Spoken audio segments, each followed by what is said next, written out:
Hai, kali ini kita akan ke Curug Lawe yang ada di Kabupaten Semarang yang sudah terkenal dengan keindahannya ya. Yuk kita intip sejarah singkat dari Curug Lawe ini. Menurut cerita rakyat, Curug Lawe terkait dengan kisah cinta segitiga antara Pangeran Indrakila, Dewi Banowati, dan Ronggo Lawe. Pangeran Indrakila merupakan seorang pangeran yang dikutuk berwujud manusia kera karena kedurhakaannya kepada kedua orang tuanya. Kemudian dia menikah dengan Dewi Banowati, seorang putri cantik. Setelah menikah, wujud Pangeran Indrakila kembali menjadi manusia seutuhnya. Kemudian ada seorang pemuda yang mendekati Dewi Banowati saat Pangeran Indrakila pergi mencari obat untuk mendapatkan keturunan. Ia bernama Ronggo Lawe. Karena kesepian dan mengira suaminya telah tiada, Dewi Banowati menerima lamaran Ronggo Lawe. Ketika Pangeran Indrakila kembali dan menemukan istrinya bersama Ronggo Lawe, ia murka dan mengutuk keduanya menjadi batu. Air mata penyesalan mereka dipercaya menjadi asal mula aliran Curug Lawe dan Curug Benowo. Masyarakat setempat meyakini bahwa air di Curug Lawe memiliki khasiat tertentu, terutama untuk kesehatan dan keberuntungan. Selain itu, kawasan ini juga dianggap memiliki aura mistis yang kuat, sehingga pengunjung disarankan untuk menjaga perilaku dan ucapan selama berada di sana. Yuk, intip perjalanan kita menuju Curug Lawe. Terlepas dari legenda dan mitos, keindahan Curug Lawe adalah daya tarik utamanya.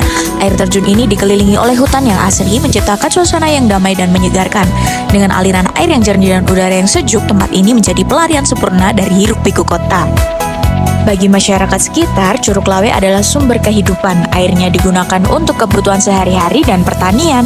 Oleh karena itu, penting bagi kita semua untuk menjaga kelestarian tempat ini. Di sekitar Curug Lawe, kalian akan menemukan kawasan yang sangat asri. Pepohonan hijau rindang dan udara segar menjadi ciri khas tempat ini. Tidak hanya itu, aktivitas penduduk lokal turut menambah pesona Curug Lawe. Penduduk setempat memanfaatkan area ini untuk berkebun dan berjualan makanan serta minuman. Kehangatan dan keramahan mereka menciptakan suasana yang nyaman bagi para wisatawan. Let's go, kita mulai menyusuri Curug Lawe. Selamat menonton video ini. Selama perjalanan kamu akan disuguhkan dengan betapa indahnya pemandangan yang ada di sini karena kamu dapat melihat di samping kanan dan kiri pepohonan yang rimbun dan juga untuk aliran airnya sangat jernih bahkan tidak keruh sama sekali loh. Dan kamu akan mendengar suara cuitan burung dimanapun kalian berada. Selama perjalanan, kamu akan menemukan binatang yang pastinya nggak bakal kalian temuin di sekitar kalian, bahkan di rumah kalian, karena binatang di sini biasanya punya keunikan mulai dari warnanya yang beragam dan cantik-cantik sekali, mulai dari capung, kupu-kupu, dan yang lainnya. Bisa dilihat dalam video ini, air di sini itu jernih sekali. Bahkan selama perjalanan kita tidak menemukan sampah yang berceceran. Karena pengelolaan sampah di sini cukup baik dari petugas Curug Lawe sendiri. Hal ini juga didukung oleh pengunjung yang dengan sadar membuang sampah pada tempatnya dan tidak meninggalkan sampah di tempat. Akses menuju air terjunnya memang sedikit jauh, membutuhkan waktu sekitar 1 jam. Dan untuk jalannya memang naik turun, jadi kalian harus prepare jika mau ke sini ya.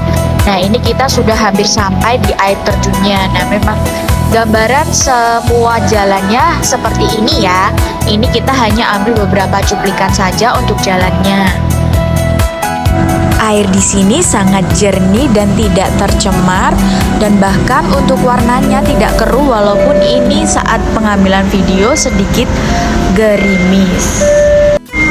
Menurut warga sekitar, air di sini keruh hanya saat hujan saja. Nah, bisa dilihat ya. Nah, air terjun di sini sangat jernih dan untuk alirannya sangat deras. Debit air berkurang hanya saat musim kemarau. Yuk kita mengobrol sebentar dengan Bapak Muhajirin, Ketua Bela Pesona di Curug Lawe. Dulunya ada kebutuhan belanda. Di hutan lindung itu di kawasan kita ikutnya di kawasan Kedu Utara. Jadi perhutani. Oh, perhutani. Kedu Utara, BKPH Ambarawa, resortnya di Gembong. Cerita awal itu kan memang dulu hutan belantara ditemukan oleh ya sebagian warga mungkin dari antara tahun 80 sampai 90-an. Temukan terus dibuat sebuah destinasi wisata. Karena untuk meningkatkan perekonomian masyarakat, terutama khususnya masyarakat desa.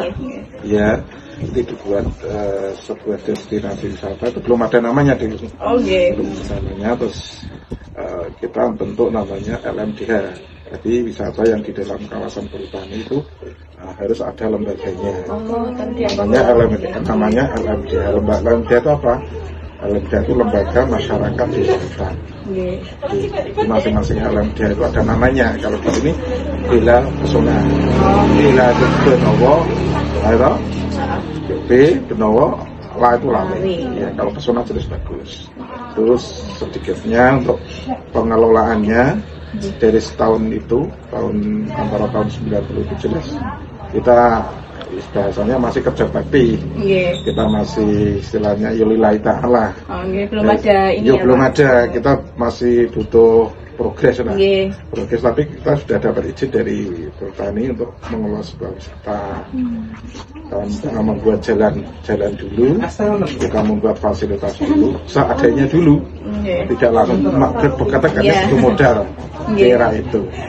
Terus bagaimana dari perhutani juga boleh membuat sebuah destinasi wisata, asalkan tetap hutannya tetap terjaga, ekosistemnya tetap terjaga, satwanya tetap terjaga, terus tumbuh-tumbuhan atau airnya juga tetap terjaga.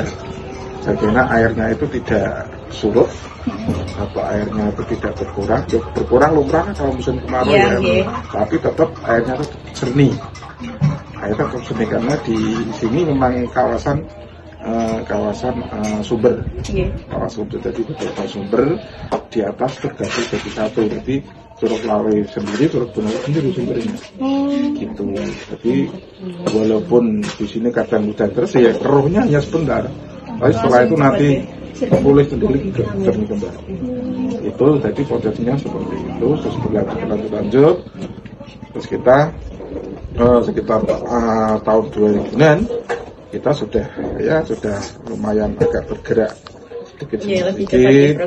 Zaman dulu belum ada media sosial gitu. Jadi orang kayak saiki bahasanya cepet viralnya ya. Cepet viralnya. Jadi kita tetap bagaimana orang jalan itu walaupun jauh tetap bisa menikmati alam, bisa melihat kali itu jernih, sungai itu jernih, pohon-pohon besar tetap bisa terjaga. Terus satwanya bisa dengar apa, burung bisa lihat untung kan, ini memang untung. Tapi jarang gitu. Ya ada, cuman kan kalau pas musim kayak gini kan mereka malu gitu. Gitu. Nah, kalau lihatnya ya biasanya kalau nggak mau menjelang maghrib atau pagi-pagi atau jam 5. Mereka hidupnya memang habitatnya alam, gitu, ya tidak sehat sama manusia. Kita tuh menjaga itu karena banyak hewan yang dilindungi termasuk lutung, burung angkok dan sebagainya. Misalkan ada kejadian sesuatu ya kita kerjasama perhutani, kita kerjasama sama BKSDA supaya tetap ya pada melakukan lah. Kalau sekarang alam itu harus dijaga, kita diwasiati, kita dihadiahi oleh Yang Maha Kuasa saja alam terbuka atau wisata ini ya kita jaga bagaimana supaya alam ini tetap lestari, tetap bisa berkembang dengan baik.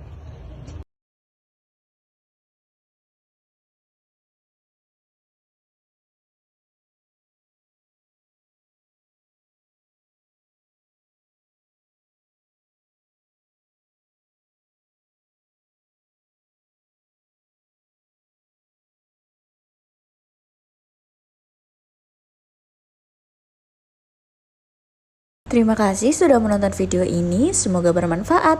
Jangan lupa mampir juga ke Curug Lawe ya. See you!